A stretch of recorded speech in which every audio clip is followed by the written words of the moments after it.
வணக்கம். நமது டிவியின் இரவு நேர பிரதான செய்திகளோடு இணைந்திருக்கின்றோம். செய்திகளோடு இணைந்து கொள்ளும் நான் ஷலோமி நாகேந்திரன்.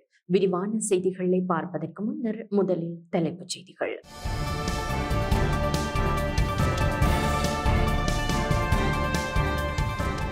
மீனவர் மீது கடற்படையினர் துப்பாக்கி சூடு, அறிக்கை சமர்ப்பிக்குமா பணிப்புரை, பாராளுமன்றத்திலும் எதிர்ப்பு. மண் துறந்த புத்தருக்கு மண் மீது ஆசையா, யாழில் வெடித்த மாணவர்கள் போராட்டம். மட்டக்களப்பில் திடீர் நோய் நிலைமை, 90க்கும் மேற்பட்ட மாணவர்கள் வைத்தியசாலையில். 5ஆம் ஆண்டு புலமைப்பரிசில் ரத்து செய்யப்படுமா, சபையில் பிரதமர் வெளியிட்டுள்ள தகவல். இரத்த கரைகளுடன் வவுனியாவில் இளைஞர் சடலமாக மீட்பு. நைஜீரியாவில் பஸ் நிலையத்தில் குண்டுவெடிப்பு, 9 உடல் கருகி பலி. தொடர்பான உள்நாட்டு செய்திகள்.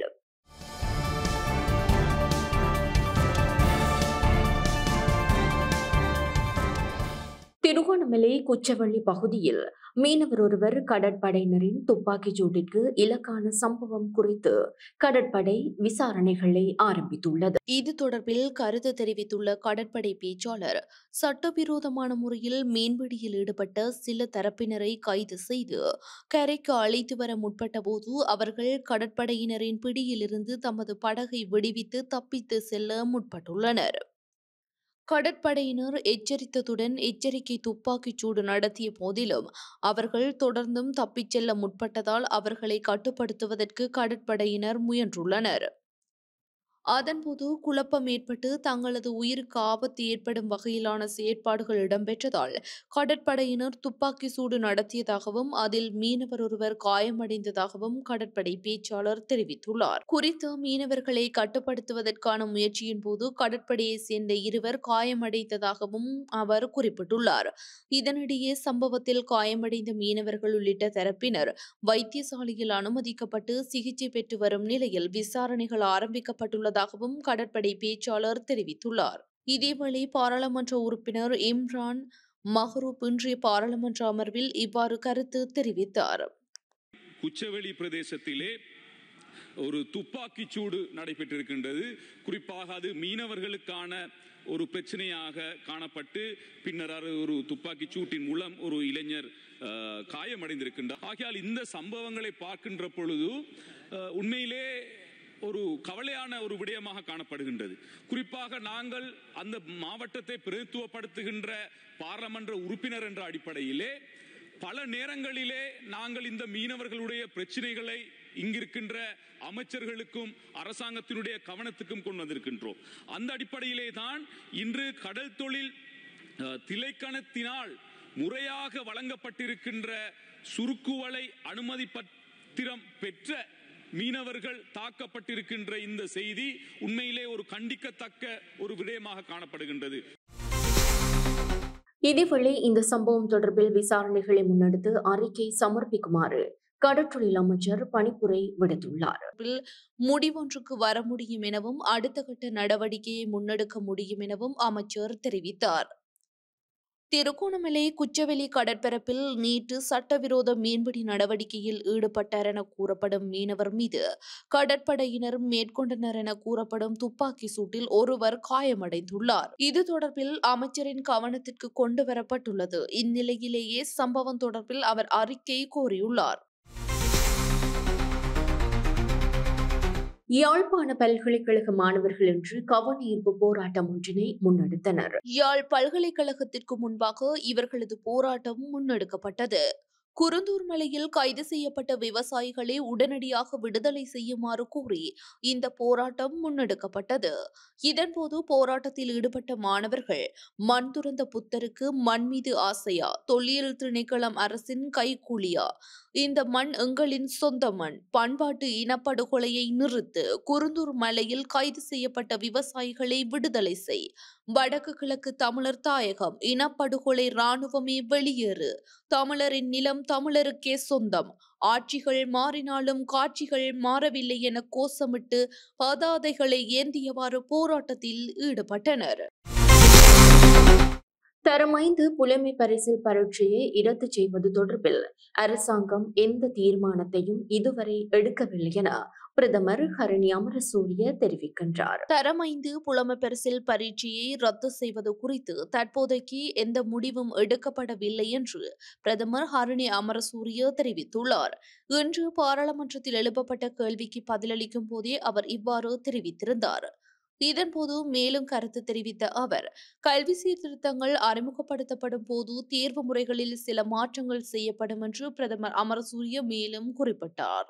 பல ஆண்டுகளாக புலமைப்பரிசில் மாணவர்களுக்கு ஏற்படுத்திய அழுத்தத்தை குறைக்க அவர்கள் உறுதியாக இருப்பதாக தெரிவித்துள்ளார். 2028 அல்லது 2029 ஆண்டிற்குள் புலமைப்பரிசில் பரீட்சையில் சீர்திருத்தங்களை அறிமுகப்படுத்த நம்புவதாக பிரதமர் ஹரணி அமரசூரிய நாடாளுமன்றத்தில் தெரிவித்தமை குறிப்பிடத்தக்கது.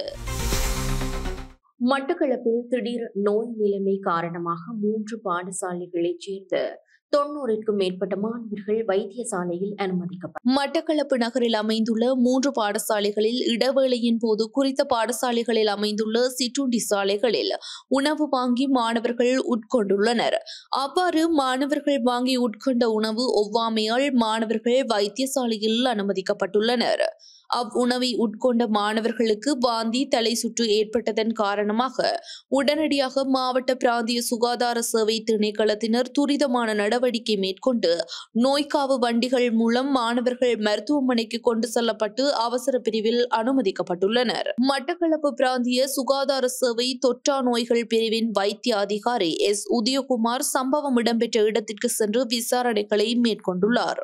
இது தொடர்பில் மட்டக்களப்பு போலீசாரும் விசாரணைகளை மேற்கொண்டுள்ளனர்.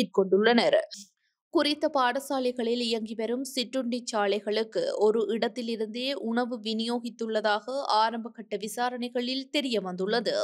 இந்நிலையில் போலீசார் மேலதிக விசாரணைகளை முன்னெடுத்துள்ளனர். துசித ஹல்லொழுவ எதிர்வரும் 6ஆம் தேதி வரை விளக்கமறியலில் வைக்கப்பட்டுள்ளார். தேசிய லொத்தர் சபையின் முன்னாள் பணிப்பாளர் துசித கல்லொழுவ எதிர்வரும் 6ஆம் தேதி வரை தொடர்ந்தும் விளக்கமறியலில் வைக்கப்பட்டுள்ளார். அவருக்கு எதிரான வழக்கின் போது இன்று கோட்டை நீதவான் நீதிமன்ற நீதிபதி இந்த உத்தரவை பிறப்பித்துள்ளார். தேசிய லொத்தர் சபைக்கு சொந்தமான 4,78,000 ரூபாவிற்கு அதிக பெறுமதியுடைய மணிக்கணனி, கையடக்க தொலைபேசி உள்ளிட்ட பொருட்களை முறைகேடாக பயன்படுத்தியமை தொடர்பிலான விசாரணைகளுக்காக அவர் கைது செய்யப்பட்டார். துசித கல்லொழுவ அந்த குற்றச்சாட்டின் அடிப்படையில் கடந்த மே மாதம் 30ஆம் தேதி முதல் இன்று வரை விளக்கமறியலில் வைக்கப்பட்டுள்ளமை குறிப்பிடத்தக்கது. வவுனியாவில் இரத்த கரைகளுடன் இளைஞர் ஒருவர் சடலமாக மீட்கப்பட்டார். குறித்த பகுதியில் அமைந்துள்ள தற்காலிக வீடொன்றில் இளைஞர் ஒருவரின் சடலம் இருப்பதாக போலீசாருக்கு தகவல் வழங்கப்பட்டிருந்தது. பின்னர் சம்பவ இடத்திற்கு சென்ற போலீசார் சடலத்தை மீட்டுள்ளதுடன் விசாரணைகளை முன்னெடுத்துள்ளனர். அதே பகுதியைச் சேர்ந்த செல்லத்துறை கபிநாத் என்ற 24 வயதான ஒரு பிள்ளையின் தந்தையே இவ்வாறு சடலமாக மீட்கப்பட்டார். குறித்த சடலத்தில் இரத்தக்கரை படிந்துள்ள நிலையில் குறித்த மரணம் கொலையா என்ற கோணத்தில் போலீசார் விசாரணைகளை முன்னெடுத்துள்ளனர். இதேவேளை உயிரிழந்த இளைஞர் நேற்று மாலை இளைஞர் குழு ஒன்றுடன் மோதலில் ஈடுபட்டதாக தெரிவிக்கப்படுகிறது. இந்நிலையில் இன்று காலை அவரது வீட்டில் சடலமாக மீட்கப்பட்டுள்ளார். சம்பவம் தொடர்பாக விரிவான விசாரணைகளை முன்னெடுத்து வரும் வவுனியா குற்றப்பிரிவு போலீசார் சந்தேகத்தின் அடிப்படையில் 2 இளைஞர்களிடம் தீவிர விசாரணைகளை முன்னெடுத்துள்ளனர். யாழ்ப்பாணத்தில் முருகனுக்கு படைக்கப்பட்ட மாம்பழம் ஒன்று 4,60,000 ரூபாய்க்கு விற்பனை செய்யப்பட்டது. யாழில் பிரசித்தி பெற்ற முருகன் ஆலயம் ஒன்றில் நடைபெற்ற மாம்பழ திருவிழாவின் மாம்பழம் பல லட்சங்களில் ஏலம் போயுள்ளது. யாழ்ப்பாணம் வண்ணார் பண்ணை தாமரை வீதியில் அமைந்துள்ள வன்னை கோட்டையம்பதி ஸ்ரீ சிவசுப்பிரமணியர் ஆலயத்திலேயே இந்த ஏலம் இடம்பெற்றுள்ளது. குறித்த ஆலயத்தில் 15 நாட்கள் திருவிழா நடைபெற்று வருகிற நிலையில் 8ஆம் நாளான நேற்று மாம்பழ திருவிழா வெகு சிறப்பாக நடைபெற்றது. இந்த மாம்பழ திருவிழா நிறைவடைந்த பின்னராக முருகனின் மாம்பழம் ஆலய நிர்வாக சபையினரால் ஏலம் விடப்பட்டிருந்தது. இதன்போது உள்நாட்டிலும் வெளிநாடுகளில் இருந்தும் ஆலயத்திற்கு வந்திருந்த அடியவர்கள் குறித்த மாம்பழத்தை வாங்கும் நோக்கில் ஏலத்தில் ஈடுபட்டனர். இதன்போது பிரான்ஸ் நாட்டிலிருந்து வந்திருந்த ஒருவர் 4,64,000 ரூபாவிற்கு குறித்த மாம்பழத்தை ஏலத்தில் எடுத்திருந்தார். இதன்போது பிரான்ஸ் நாட்டிலிருந்து வந்திருந்த ஒருவர் 4,60,000 ரூபாவிற்கு குறித்த மாம்பழத்தை ஏலத்தில் எடுத்திருந்தார். தொடர்வது சர்வதேச செய்தி.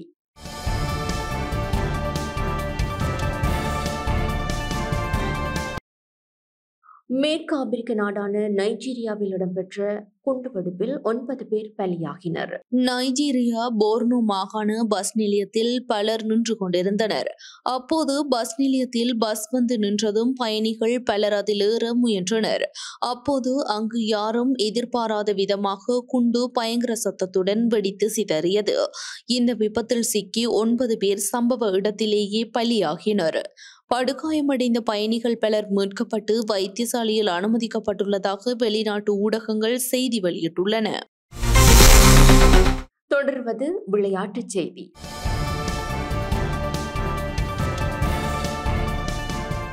இந்தியன் பிரீமியர் லீக் கிரிக்கெட் தொடரில் சிறந்த பிடியெடுப்பிற்கான விருதினை கமிந்து மெண்டிஸ் தன்வசப்படுத்தினார். இந்தியன் பிரீமியர் லீக் கிரிக்கெட் தொடரின் இறுதிப் போட்டியில் பஞ்சாப் கிங்ஸ் அணியை வீழ்த்தி ராயல் சேலஞ்சர்ஸ் பெங்களூரு அணி முதன்முறையாக கிண்ணத்தை வென்றுள்ளது. இதனை அடுத்து 18வது இந்தியன் பிரீமியர் லீக் கிரிக்கெட் தொடரில் சிறப்பாக விளையாடிய வீரர்களுக்கு விருதுகள் வழங்கப்பட்டன. இதில் சிறந்த பிடியெடுப்புக்கான விருதை சன்ரைசர்ஸ் ஹைதராபாத் அணியின் கமிந்து மெண்டிஸ் தன்வசப்படுத்தினார். சென்னை அணிக்கு எதிரான போட்டியில் மிக சிறந்த பிடியெடுப்பு ஒன்றை நிகழ்த்திய நிலையில் அவருக்கு குறித்த விருது வழங்கப்பட்டது. அத்துடன் அதிக சிக்சர்களை விளாசிய வீரருக்கான விருதை லக்னோ சூப்பர் ஜெயண்ட்ஸ் அணியின் நிக்கோலஸ் பூரன் வென்றார். அதிக ஓட்டமற்ற பந்துகளை வீசிய வீரருக்கான விருது மொஹமட் சிராஜிற்கு வழங்கப்பட்டது. தொடரில் மொத்தமாக 759 ஓட்டங்களை பெற்ற குஜராத் டைட்டன்ஸ் அணியின் சாய் சுதர்சன் செம்மஞ்சள் தொப்பியை தனதாக்கினார். அதே நேரம் தொடரில் மொத்தமாக 25 விக்கெட்டுகளை வீழ்த்திய குஜராத் டைட்டன்ஸ் அணியின் பிரசித் கிருஷ்ணா ஊதா தொப்பியை தனதாக்கினார். இத்துடன் நமது டிவியின் அனைத்து பிரதான செய்திகளும் நிறைவு பெறுகின்றன. நமது அடுத்த பிரதான செய்திகளை நாளை எதிர்பாருங்கள். மேலதிக செய்திகளை அறிந்து கொள்ள நமது LK.com எனும் நமது இணையதளத்திற்குள் பிரவேசியுங்கள். வணக்கம்.